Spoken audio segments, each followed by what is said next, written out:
From the School of Journalism and Strategic Media, here's Blue Raider Extra Point.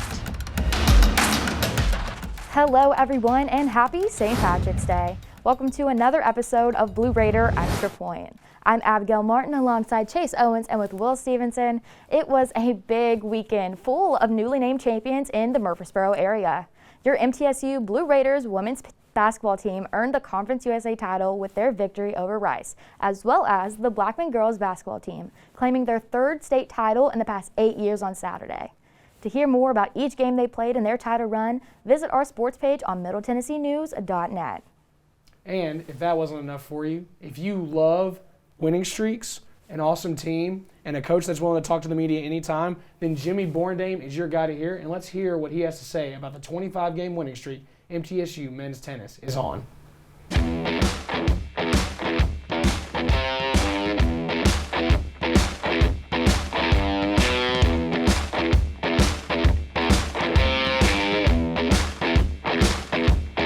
All right, Jimmy, we're rolling.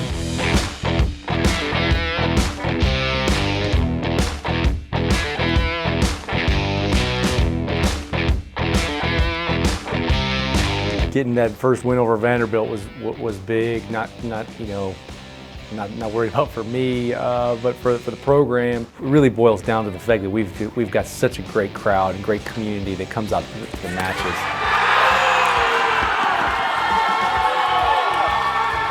Great energy in the Adams Tennis Complex.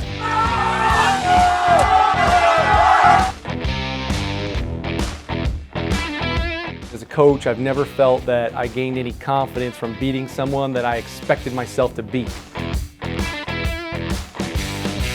It's been pretty cool to see how the program's evolved. In 2010, when I first got here, we had no indoor courts. There was no outdoor scoreboard. We only had 4 guys on the team. You have to have 6 to play a match. I personally renovated this locker room, pulled the floors up, painted, installed these doors, redid all the work on the walls. Not only do I want to win now, but I want to keep winning at Middle Tennessee for years to come. And for that to happen, I have to get new, renovated Buck Bolden Tennis Complex on campus on the corner of Greenland and MTSU Boulevard.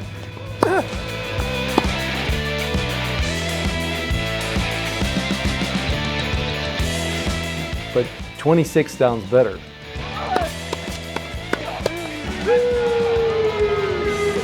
Protect the ATC, boys.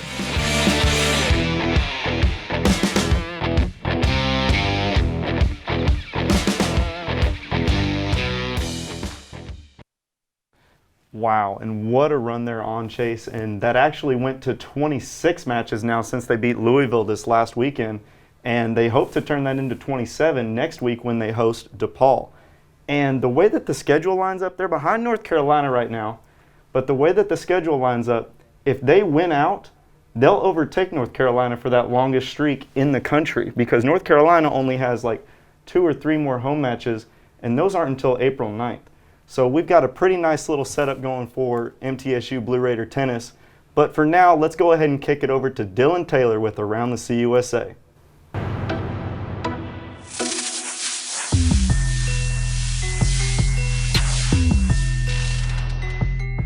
This week, we'll take a look back at the Men's Conference USA Tournament. We'll start in the first semifinal game with Western Kentucky taking on UAB. UAB got out to an early lead, but the number 1 Eastern seed Hilltoppers stayed in the fight for just long enough to give them enough time to fuel a comeback victory. Charles Bassey led the way with 22 points and a strong defensive effort throughout the game.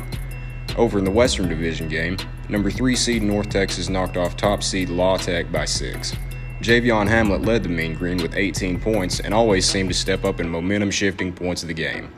And if this game was any indicator for the championship game, the redshirt senior out of Memphis looked like he couldn't be guarded for much of the tournament.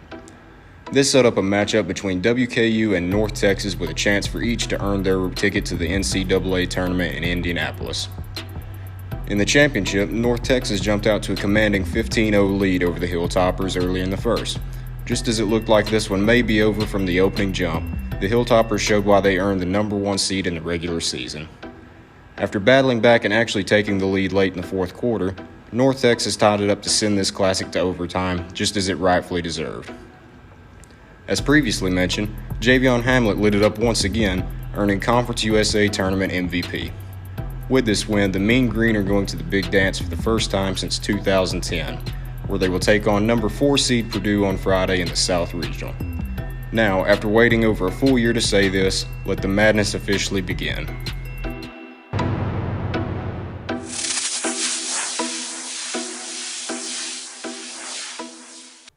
Well, Will, I know you have such a profound love for North Texas, so how much does that conference championship mean to you? Man, last season I definitely went for them a lot for North Texas in the football season. I love seeing them in the dance. I hope that they can make it a little bit farther than what people are expecting, represent the CUSA. I wish them the best of luck. Well, North Texas is going dancing, and so are your Lady Blue Raiders. They were able to knock off Rice for their conference championship. Let's head to Nathan Vaughn with that. The Big Blue Review. It was a big weekend for MTSU athletics, starting in Frisco, Texas, for the Conference USA Basketball Championships. The Lady Raiders basketball team entered the tourney as the number 1 seed from the Eastern Division, and MT disposed of Louisiana Tech and UTEP to secure a spot in the conference championship game. In a revenge match from the 2019 CUSA Championship, MTSU faced off against Rice in a meeting of the top 2 seeds in the tournament. The Lady Raiders led for most of the contest, growing its lead to as high as 10 points with minutes to go in the second half. However, Rice would trim the lead all the way to 1 point with under a minute to play. Rella Booth would redeem herself for a missed free throw by instantly stealing the ball on the resulting inbound play, leading to an MTSU victory. The win is MTSU's 3rd CUSA championship and will be its 19th NCAA tournament appearance. Anastasia Hayes was named conference tournament MVP after averaging almost 25 points per game in the tourney. Courtney Whitson also joined Hayes on the all-tournament team for the Lady Raiders. For the MTSU men's basketball team, it was a one-and-done affair for the Blue Raiders. After having its opening game against FIU canceled due to COVID issues in the Panthers program, MT moved on to play North Texas in the next round. The Mean Green routed the Blue Raiders by a score of 76-56 en route to a conference championship for North Texas. And following the loss days later, second leading scorer Jordan Davis announced he would enter the transfer portal, handing another major setback for the Blue Raider basketball program. MTSU baseball hosted Valparaiso in a 4-game series over the weekend. Both teams traded wins in the series, and both squads exited the weekend with 2 wins and 2 losses added to their record. Zach Keenan had a career day on the mound for the Blue Raiders in Sunday's matchup that helped propel MT to a 5-0 win over Valparaiso. MTSU's record now stands at 9 wins and 5 losses, with a game against Austin Peay and a series at Memphis coming this weekend.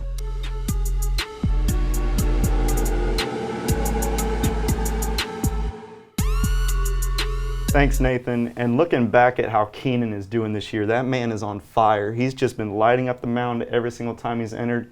So I'd like to see where that goes for the rest of the season. But for now, we're going to go ahead and kick it over to Zachary Lone, who's been with Caroline Engelhardt for the last week on Blue Raider Spotlight.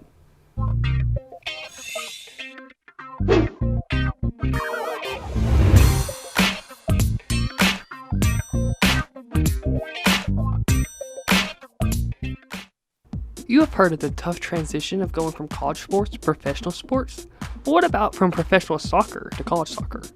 Caroline Engelhardt is a senior and one of the leaders of the Blue Raiders midfield. Caroline played for VfL Wolfsburg, which is located in Wolfsburg, Germany. She played there for 3 seasons, with her final season being the 2015-2016 campaign. Caroline then chose to cross the Atlantic to come play college soccer in the United States. Academics is what drove her to come play college soccer. When it came around that I was supposed to graduate, I told my parents, I was like, hey, I really want to do this, and I think it's pretty cool. Just speaking English and playing there and stuff. So I went through the whole process of applying and talking to schools, and then I ended up at MTSU. The biggest difference between professional soccer in Germany and college soccer is not what you would think. Carolyn said that they did play in a stadium in Germany, but there were never this many people that came to their matches. She said in college, other kids' parents come to games, which helps with the atmosphere of the game, whereas in Germany, other players' parents would never come to games. There is one big similarity between the two levels, according to Carolyn. I would just say the competitiveness of the team. I've always played against people who have really experienced, and they would just always want to play their best game. One thing that Carolyn talked about was how it felt hearing her name and country be called when she walks out. Walking out, that was like, I think the biggest thing, walking out to like music and then having my name called. And ever since freshman year, it was pretty cool like to hear that, like to say that I'm from Germany, like stepping up, and I was like, that just kind of made me proud. You can catch Carolyn and the rest of the Blue Raiders soccer team for the rest of this spring semester at Dean A. Hayes Track and Soccer Stadium.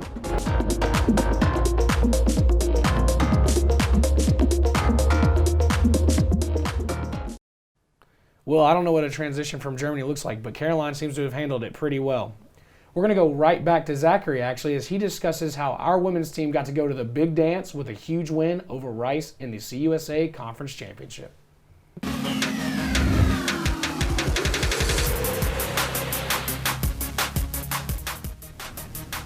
The MTSU women's basketball team is awaiting their seed for the NCAA Tournament.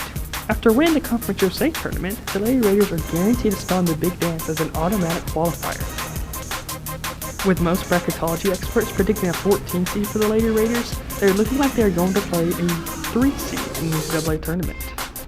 They have a chance to shock the world, though, as they come in the midst of a hot streak winning 4 straight games. This includes the conference championship game against Rice. Anastasia Hayes is going to be one of the keys to success, being the leading scorer in the country for the majority of the year. Anastasia Hayes scored 17 points and added 5 boards in the conference championship game on her way to being Conference USA Tournament MVP. Another Blue Raider to watch out for is Courtney Whitson. Whitson had 22 points to go along with 6 threes in the conference championship that really propelled the team to the win. The Blue Raiders do a great job of sharing the wealth as they average 12 assists per game. They also aren't afraid to shoot from distance as they hit 9 threes per game.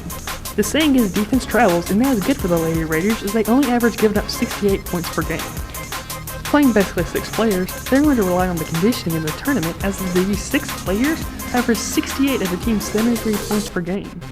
The Blue Raiders have a chance at pulling off a big upset and busting many brackets this year. It will be interesting to see who they are put up against in March Madness. Back to you.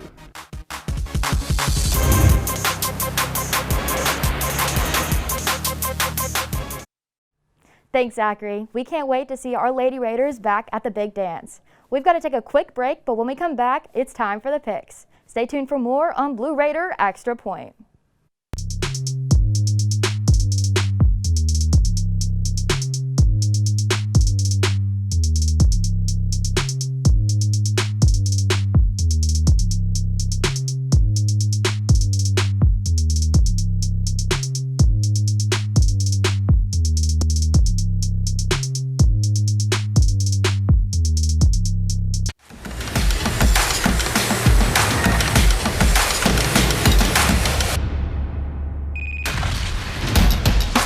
Hello everyone and welcome back to Blue Raider Extra Point. I'm Abigail Martin alongside Chase Owens and with Will Stevenson, and it's about time for the picks. That means it is Chase's favorite part of the entire show. So I won't hold you from it. Let's go ahead and get into it.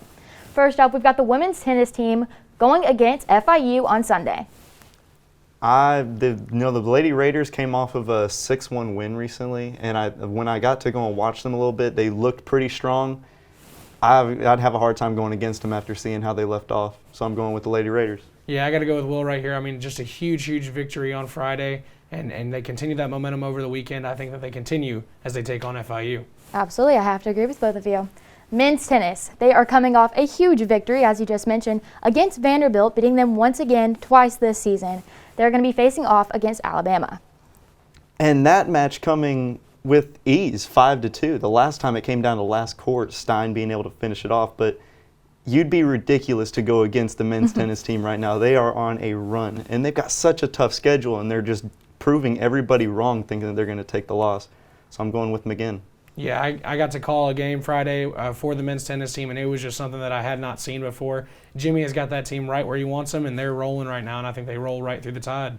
Absolutely. They are undeniably amazing from top to bottom, amazing depth, great coaching, led by, like, absolutely amazing. You have no other words than that. I have to go with men's tennis, and again, like you said, it'd be crazy to go against them. Up next, the softball team has a 2-game series against Western Illinois this weekend. They had a pretty good run in their MTSU Invitational. They had a bunch of other schools come in, and I didn't know how they were going to be because they were on the road for their first 17 games, and they finally came home, got a new field. They're able to take that in. I think that they've got the momentum, so I'm going to go with them. I think they do too. As I didn't mean to cut you off there, Will, but I'm going to roll with the softball team this weekend. A huge weekend playing tough teams like North Dakota State. That's a big matchup before they go to face Western Illinois. So I'm going to roll with the softball team this weekend. Absolutely. Keep them bats rolling, and I think you got yourself a game. I'm going with MTSU as well. The baseball team will be taking a weekend trip to face off against Memphis for a 3-game series. You know, this really depends on who's on the mound for me because we have the bats rolling, but we've only got 2 pitchers that are really showing dominance, and I don't know if they have the depth to go against a team like Memphis. So I'm going to take Memphis in the series. And that's why I got to roll with Will as well. I think MTSU can somehow sneak a game in and make it maybe that second one, but I think Memphis is just such a talented team that they're going to take the whole series. I think I'm going to have to trust Fausto Lopez and the rest of the baseball team. I'm going to stick with MTSU for this one, and this is the time to make sure that you're proving yourself and just showing what you're made out of. Next up, the volleyball team takes on Western Kentucky, rivals Western Kentucky, you heard me right, in a 2-game series as they wrap up their season, and I think there's a special someone going to be calling that game. You know, I've got that's Chase, by the way. I've had a hard time going against Blue Raiders at any time, but the volleyball team hasn't really shown dominance this year, and with a 2-game series, you could split even, yes, but I just see Western Kentucky getting the best of them. Well, since I am calling the game, I won't make an official pick, but I will leave you with a little bit of information. Western Kentucky is #1 in the conference, NCUSA. They're one of the more dominant teams. MTSU is on a 4-game winning streak heading into this matchup against Western Kentucky. It's going to be an exciting one to call. Absolutely, I agree with you. I think for this one, I'm going to have to go with MT. You have Chase in the building. Chase is calling it. I have a lot of faith in you, so I'm going to have to roll with MTSU for this one. This last one is huge. It is time to break out your NCAA brackets. The 2021 Conference USA champions, the Lady Raiders, will face on the Lady Vols in the first round of that tournament. There you go. How do you go against the nation's leading scorer with MTSU and Anastasia Hayes? And also, how do you go against a power SEC team like the Vols going against a Conference USA team? I don't know where to go, but I'm going to have to stick true blue.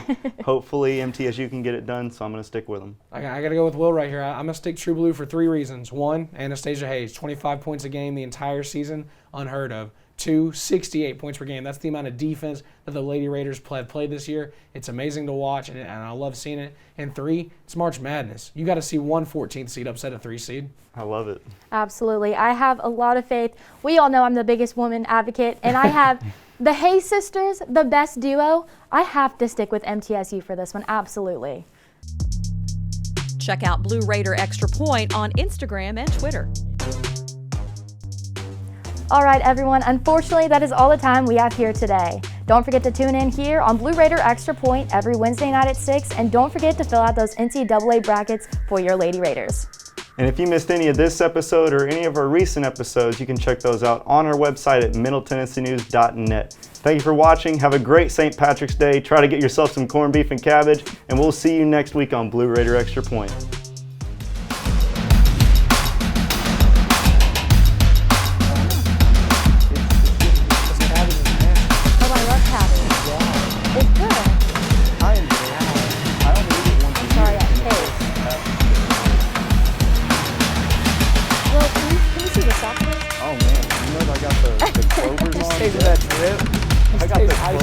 I love it.